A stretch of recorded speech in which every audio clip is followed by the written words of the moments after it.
For the last 2 years, we've imagined this moment, our first real offshore sail, right? On a boat we barely know, and the truth is, we don't really know how she's going to handle it.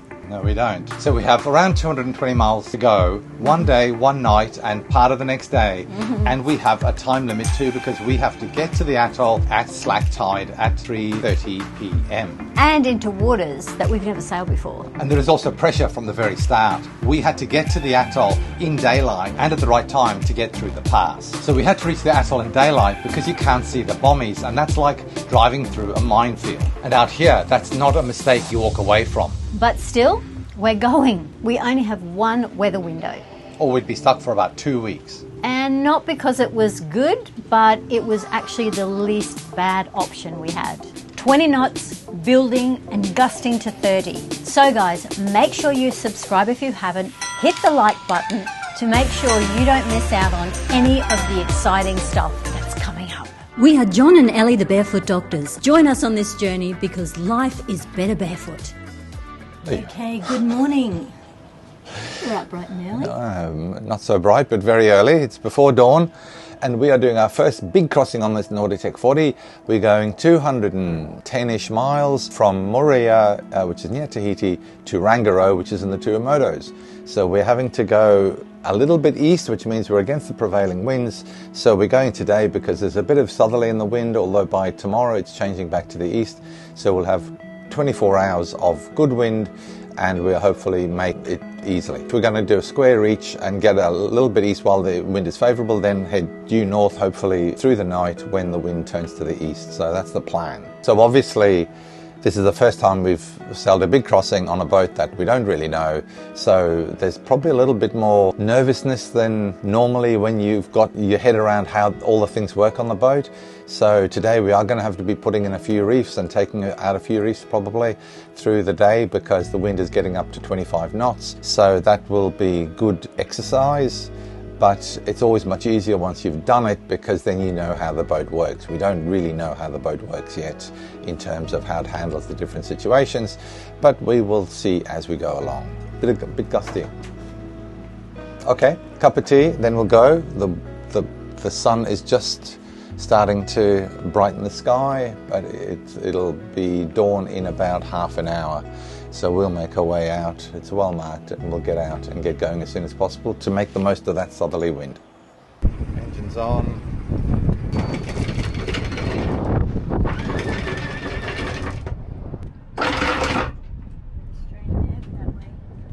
I'll motor forward a bit.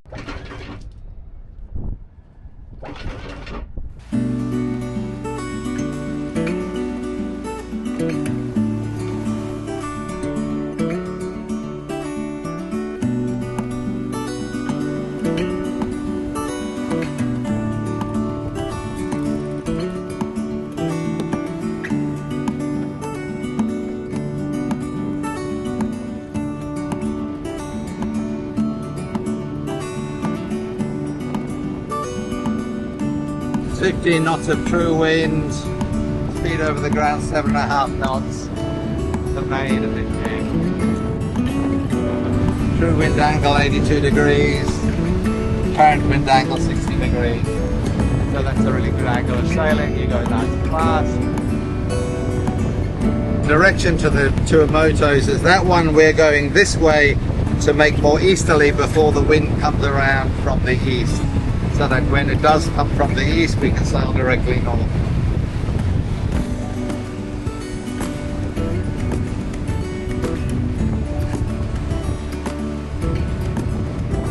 Knots, 18 knots of wind.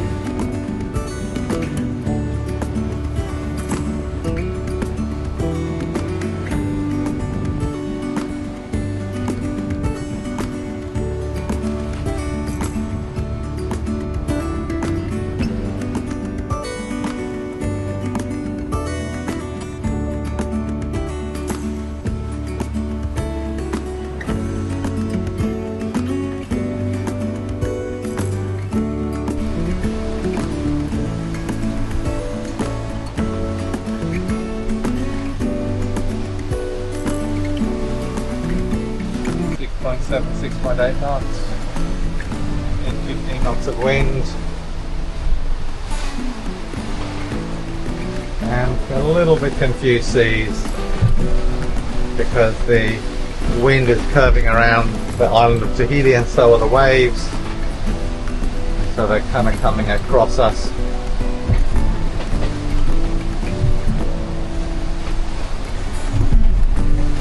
Looks like we're going even faster. There we go, 7.5 knots.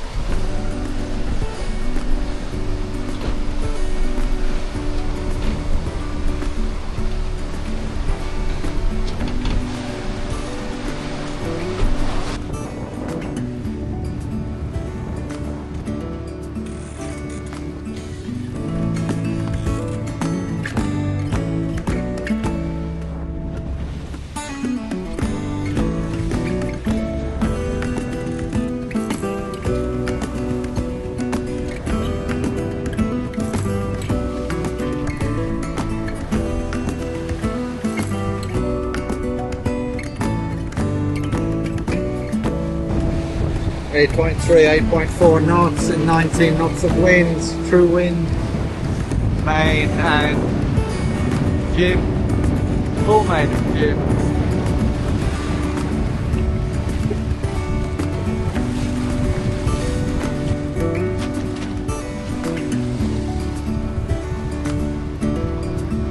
We're heading kind of up into the waves, unfortunately.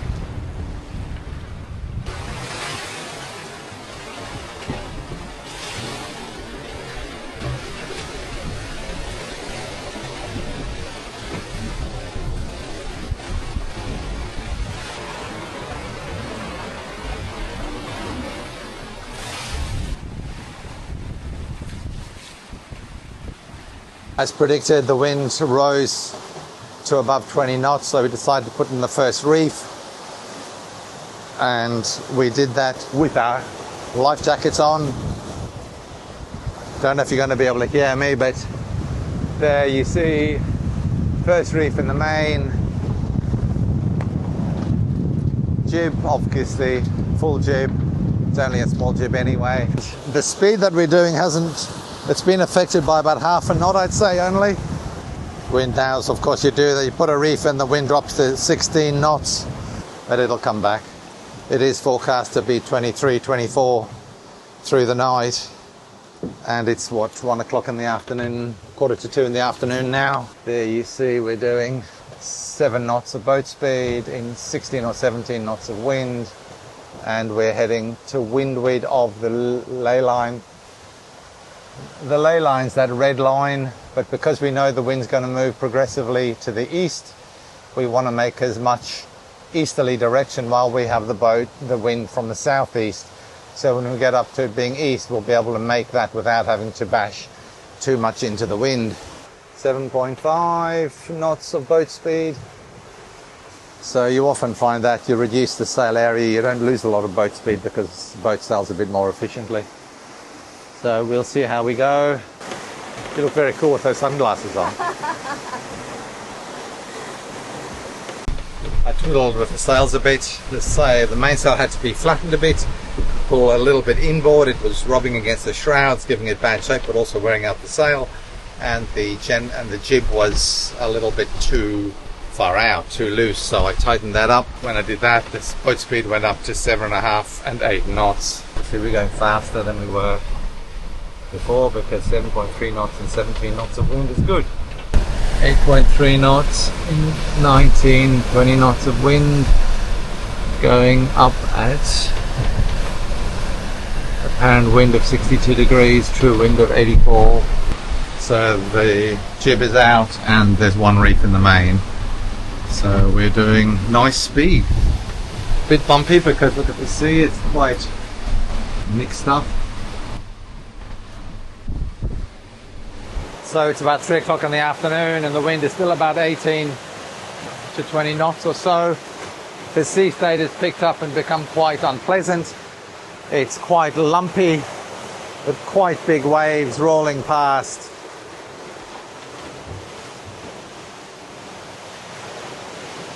And quite sharp waves, you know. Look at these two, they're quite close together. Go up over one and then down into the next.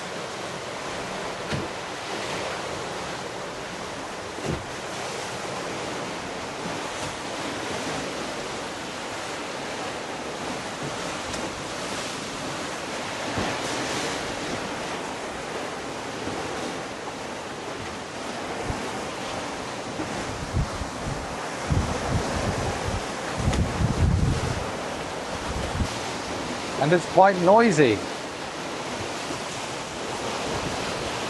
Look at this rushing water out the back. Of course, because there's big waves, there's another big one. When the boat goes over it and straddles it, it'll hit the underwing. Like, that's such a big wave. Of course, your underwing is going to be hit by waves like that. I don't know if this is normal for Nautitech, or are we just overloaded with too much groceries and spare parts.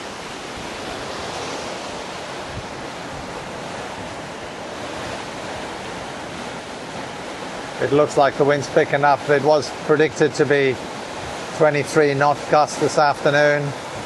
From about 3 o'clock to about midnight, we're starting to get streaks on the water out the back there, so I'm thinking the wind speed is going to be picking up now. 20 knots, 8.4 knots of boat speed, 8.5 knots of boat speed. We will see what the winds and Poseidon deal us today. Okay, so it is 4:30 in the afternoon now, and pretty much the wind has been doing the same thing all the way along. It's about 18 to 20 knots. The seas are quite choppy and confused. A few are breaking, so the ride is pretty unpleasant. But our boat speed is really running between 7.5 or 7 and 8 knots, sometimes 8.5 knots. So thing that's unpleasant though is because of these waves are peaked. You get thumping as you go over the top of waves that are peaking, and it does hit the underwing. You can see these two here. Those are more than a meter high, or that one in front that just passed. If that goes under you, it hits you.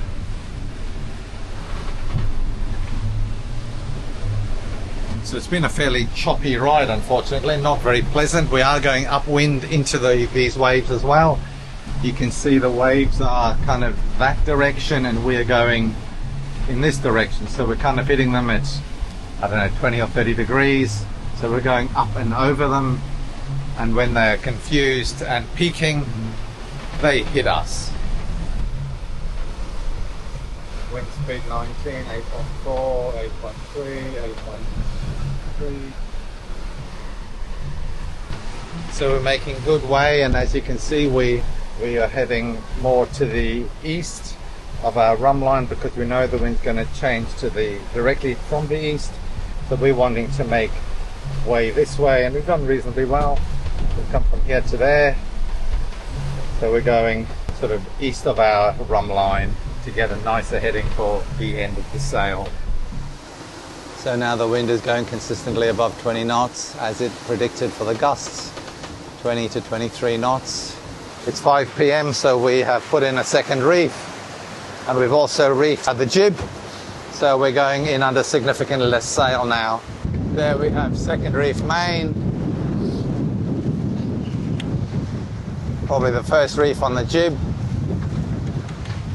It's only a small jib anyway. Spray over the decks, but as you can see, it hasn't really reduced our boat speed. Oh, mind you, the wind's stronger now, so 7.9, 8 knots. We're still making very good headway, and as you can see, we're going more to the east than our rum line.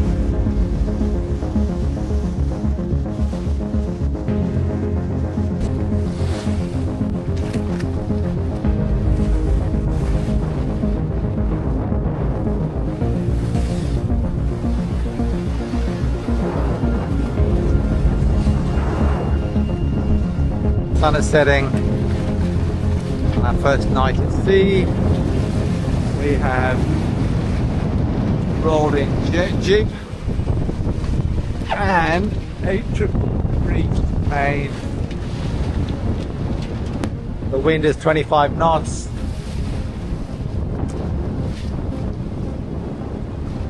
You can start to see the streaks on the water there.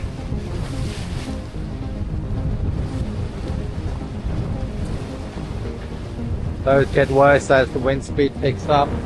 The sea state's actually better now than it was before.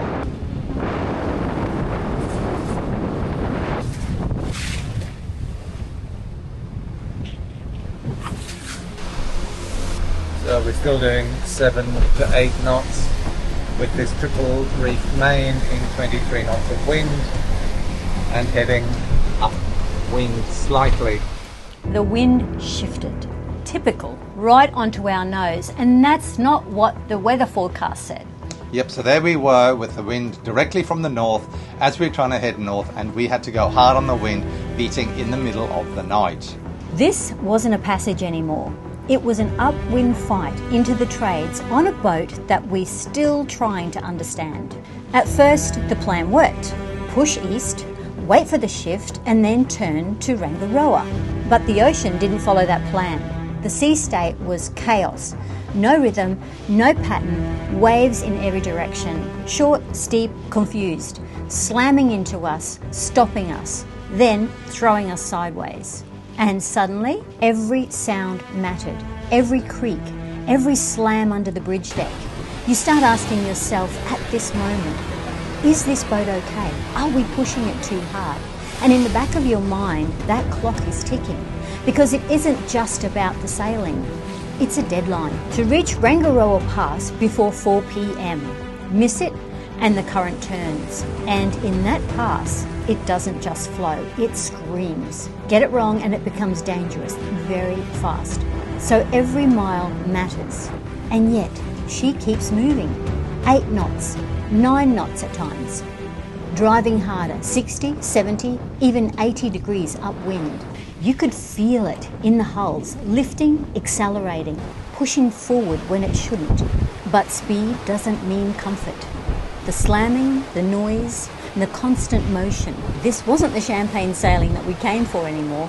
This had quickly turned into an endurance delivery trip. And with just the two of us, there was no switching off. Short rests, one eye always open, listening, feeling every movement of the boat. Because out here, you don't get the luxury of mistakes. We were racing the light, watching the sun drop and watching the clock, knowing that if we don't make this now, we don't go in. And out here, that changes everything. So we are the morning of the second day. We had a horrible night with winds that were fluky and then turned to the north, so we were hard on the wind, tacking up into the waves, and it was horrible. As a result, we are very much delayed. We probably spent about 6 hours tacking, I'd say, through the night. So that's not very nice. The weather forecast obviously wasn't very accurate, which Elizabeth keeps on saying. She doesn't trust windy and predict wind. So now we need to average over 7 knots for 60 miles to make the Rangiroa Pass. Can we do it? Catch us in the next episode to find out. The real question is, did we push too far, too soon? Or did this boat just prove she's exactly what we hoped for? Because one thing's for certain, this is only just the beginning. Because now we have the atolls to explore and end up storm-bound in paradise for 10 days. Because life is better barefoot. Bye from us. And as always, a big thanks to our Patreons who support the Tough Minds program, which is continuing to make a big difference and save lives around the world every single day. So, we'll see you in next week's video. Bye from us.